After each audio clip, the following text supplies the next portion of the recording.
अस्सलामु अलैकुम। मोहम्मद अज़हर सिद्दीक अपने स्पेशल प्रोग्रामों के साथ ईद पे हाज़िर है।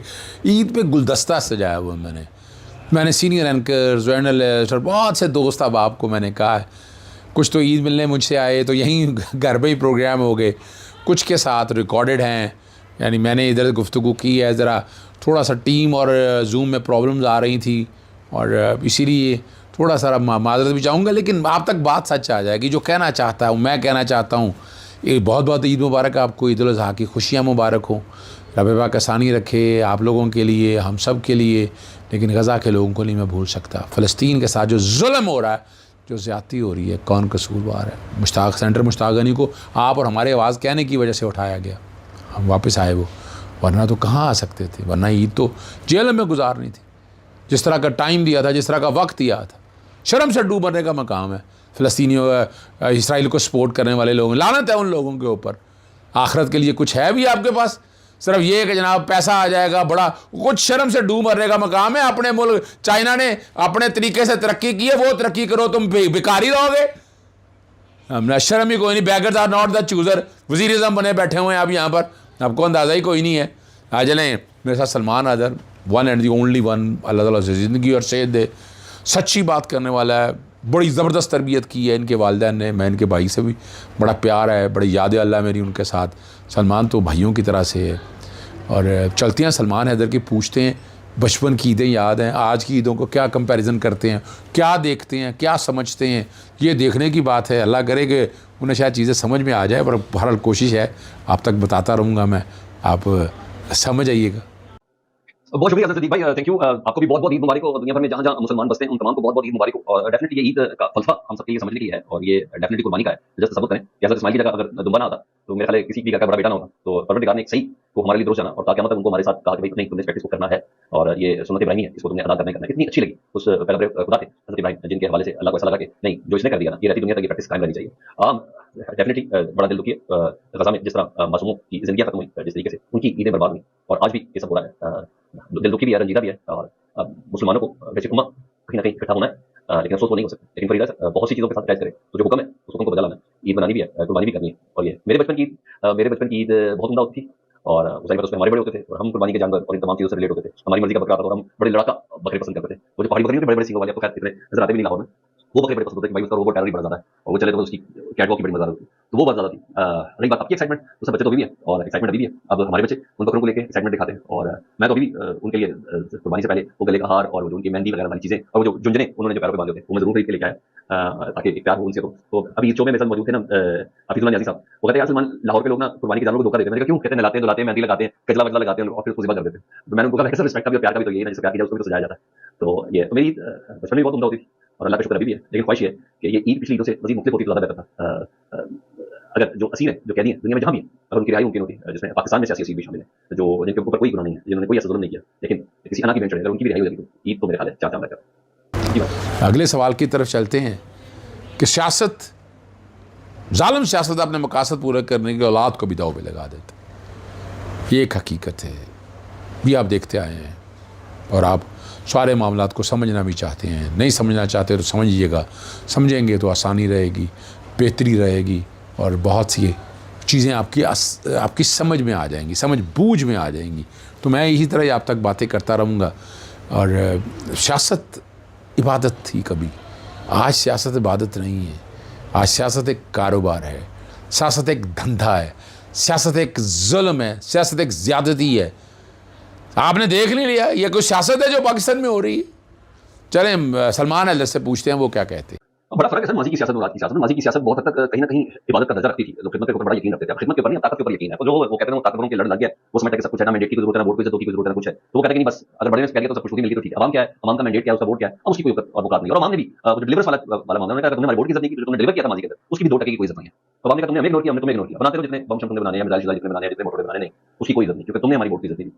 तुमने जिस बंदे को हमने वोट दिया उसको मैंडेट नहीं दिया, तो तुमने हमें इग्नोर किया, हमने तुम्हें 2 दफा इग्नोर किया। तो ये वाज़ेह बात है। रही बात माजी के सियासतदान अब्दुल कारी भुट्टो, बेनज़ीर भुट्टो और आपने नवाज़ नसरुल्लाह खान और गुलाम मुस्तफा जफ़री साहब वगैरह की बात की ना, देखिए लीडर्स तो किरदार से बड़े होते हैं, लीडर्स अपने स्टैंड से बड़े होते हैं और लीडर्स मतलब लीडर का दिलेर होना बड़ा ज़रूरी है और दुनिया दिलेर लीडर्स की इज्जत करती है और ज़्यादा देर हुक्मरान रहने वालों की इज्जत नहीं करती। मेरे पास 20 मिसालें हैं। दुनिया दलेर बहादुर लोगों की जरूरत करती है। तो बहादुर लीडर अभी भी मौजूद है पाकिस्तान में, जो शख्स पे खड़े हुए। आज की तारीख में इमरान खान साहब की शक्ल में बहादुर लीडर जेल के अंदर मौजूद है। जहां ये कहा जा रहा है कि 5 जून को उसकी रिहाई मुमकिन है, वो 4 जून को ही जिन्होंने रिहा करना है उनसे मुतल्लिक स्टेटमेंट दे दिया, लेकिन भाई कोई डील वाली चीज नहीं है, ऐसी कोई चीज नहीं है। तो इट मैटर्स, बड़ी बात की जाती है। हाँ, वो सुलह जो तबीयत के जो सियासतदान है, जो मीडिएशन करवाते हैं, जिसमें नसरुल्लाह नादर नसरुल्लाह खान का आपने जिक्र किया, बहुत कमी महसूस करता हूं मैं।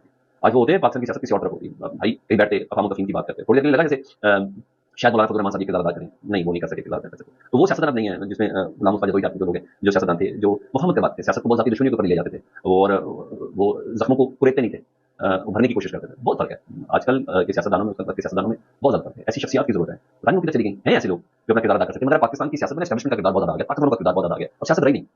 वो कहते हैं हद होगी सियासतदानों तुम्हारे इंतकाम की, लफ्ज़ सियासत को तुमने गाली बना दिया। लाइक ये वाली चीज है, लफ्ज़ सियासत गाली बन के रह गया पाकिस्तान के अंदर। अब जिसके साथ ताकत है वो वही सब कुछ है। ताकतवर आपको पता है, वो 26 नींद लटा के भी बिठा के भी सुला के भी साथ तरीके से बात है। तो ताकत मैटर करती है। हमने तो सुना था जितनी पॉलिटिकल साइंस हमने पढ़ी कि ताकत का मंबा जो है ना वो अवाम है, वो अवाम की जात है और अवाम जिसके साथ है वो ताकत है। लेकिन अब पता चला कि नहीं, जिसके हाथ में डंडा वो ताकतवर है। तो मिथी बदल दी है पाकिस्तान में, मुझे ऐसा लगता है। जी भाई। सलमान का बड़ा ज़बरदस्त जवाब आपने सुन लिया। आप आखिरी सवाल की तरफ चलते हैं। ऑपरेशन सिंदूर, इंडिया का तिया पांचा सत्यानाश तबाही और बर्बादी कर दी हमने आपके सामने है। बताएं आगे नहीं किया हमने, क्या हाल हमने कर दिया हिंद का, हिंद सिंध का। बातें बड़ी करते रहे वो, लेकिन पाकिस्तानी सियासत का भी साथ जिक्र करेंगे भी। आज की सियासत में क्या होगा, इमरान खान का मुस्तकबिल क्या होगा। चलती हैं सलमान अदर की सारी बातें उसी से पूछते हैं। जी अख्तर भाई, एक जंग जीती है, उसमें कोई शक नहीं कि हमारी बहुत बड़ी फतह है, फतह अजीम है जी। और हाँ, कतन ये 1971 का बदला नहीं है। 1971 में हमारा बाजू, हमारा जिस्म हमारे से अलहदा हुआ है। ऐसी कोई चीज़ हमने बड़ा तीर नहीं मार लिया कि 1971 का बदला पूरा हो जाए। हाँ, 6-7 जहाज़ गिरा दिए, 2-3 बेसिस गिरा दी। 1971 हमारे भाई हमसे अलहदा हो गए, नहीं वो वाला जुल्म नहीं हो सकता, वो कभी बराबर नहीं हो सकता। पाकिस्तान वो बदला ऐसे नहीं लेगा जब तक कि कम अज़ कम मकबूजा कश्मीर उसको आज़ाद कराया जाए। मेरी अपनी अंडरस्टैंडिंग ये है। तो मैं आई डोंट बाय कि शहबाज शरीफ साहब क्या कहते हैं या क्या नहीं कहते हैं। मेरी नज़र में इन बातों की कोई अहमियत नहीं, लेकिन हाँ, एक बहुत बड़ी फतह है और इसको मैंने सेलिब्रेट भी करना नहायत आज़ी और इंकसारी के साथ। चाहे इसके कि हमने अपने से कई बड़े दुश्मन को धूल चटाई है और उसको हजीमत का सामना करना पड़ा है, न सिर्फ बॉर्डर्स पे बल्कि आलमी मंजरनामे पर। ये है। अब आ जाए कि ये जो माहौल एक बन गया था यकजहती का, मैंने कहा ये कभी भी पायदार नहीं है। माज़रत के साथ, ये कभी भी पायदार नहीं है। मैं हमेशा से कहता हूं मुख्तलिफ प्रोग्राम्स में भी कि ये किसी एक मंगल और एक जुमरात की मार है, किसी एक मंगल और जुमरात की मार है। ये ऐसे नहीं चलना। इस पोजीशन को कैश करना सारी असल मसलियत यह कहलाती है कि इस सिचुएशन को कैश किया जाता है कि जब हार्मनी पैदा हो गई, ठीक है जी, अब आप लेवल पे आ गए बात करने के। जी हाँ भाई, अब बताएं कैसे बात करनी, अब बताएं कैसे चलना है। मैं एस्टेब्लिशमेंट की बात कर रहा हूँ भाई, मकबूलियत की मैं बता रहा हूँ। ग्राफ आपका ऊपर आया तो आप बात कर सकते हैं। वो आप किसी भी मंगल के जुमरात को अलीमा खान साहबा पे हाथ उठा दें या उनकी चादर खींच लें, सब कुछ खत्म। या उनकी मुलाकातें ना करें, सब कुछ खत्म। तो सारी पॉलिटिकल हारमोनी, जितनी मेहनत की थी, इतने राफेल गिराए, इतने सिखवी गिराए, सब कुछ सब बर्बाद हो जाएगा। हाँ, आपने मुझसे ये पूछा कि इमरान खान साहब क्या किरदार अदा कर सकते हैं। सर, वाहिद लीडर है इमरान खान साहब। मैं तुम्हें बोला कि दुनिया बहादुर की ट्राउट मछली इसलिए मज़ेदार है और पानी के अपोजिट चलती है, तो इमरान खान साहब वो हैं। उनकी मकबूलियत के ग्राफ पर मैं नहीं समझता कि कोई शक कर सकता है। ना नून लीग शक करती है, ना पीपल्स पार्टी शक करती है, ना पाकिस्तान की इस्टेब्लिशमेंट शक करती है। जितने मर्जी मशीर उनकी मर्जी के जवाब उनको बता दें, शक तो कोई नहीं करता। हकीकत तो है कि इमरान खान साहब पाकिस्तान के मकबूल तरीन लीडर हैं और सही मायनों में चारों सूबों की जंजीर भी हैं।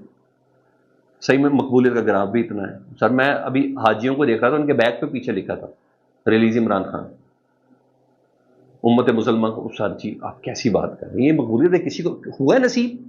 पाकिस्तान में किसी को नसीब हुआ तो मुझे जरूर बताइएगा। फ्री फलस्तीन चल रहा है, फ्री इमरान खान चल रहा है, ये चल रहा है, ये हुआ है किसी को नसीब? नहीं ना सर। यानी कुदरत उस बंदे के साथ है, तो जिसके साथ हो ना, वही कुदरत जिसके ऊपर मेहरबान हो, वही शख्स मुफाहमत का किरदार अदा कर सकता है। पॉलिटिकल पोलराइजेशन इतनी ज्यादा है, इतनी पोलराइज हो चुकी है कि ट्रस्ट डेफिसिट इतना हो गया है। हुकूमत, आप यकीन जाने, हर एक बंदे के घर के दरवाजे के बाहर सोने की एक ईंट रात को रखे ना, और सुबह बंदा उठे वो ईंट उठाए, उसने फिर भी हुकूमत को नहीं सही समझना।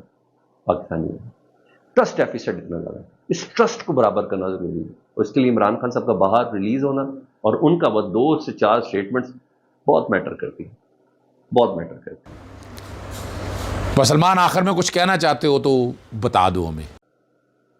जी एक बार फिर से मेरी तरफ से अजहर भाई, आपके सुनने वालों को, मेरे सुनने वालों को, सबको बहुत बहुत ईद मुबारक हो। बहुत बहुत दुआ है कि परवरदिगार हमारे आने वाली ईदें इन ईदों से मज़ीद बेहतर हो। अल्लाह करे पाकिस्तानियों की मुश्किलात, उम्मत मुसलमान की मुश्किलात कम हो। मेरी है बहुत बहुत ईद मुबारक। ये चौथा हिस्सा था आप लोगों ने जो सुना सलमान हैदर के साथ। इजाज़त चाहता हूँ। अस्सलाम वालेकुम, अल्लाह हाफ़िज़, पाकिस्तान जिंदाबाद।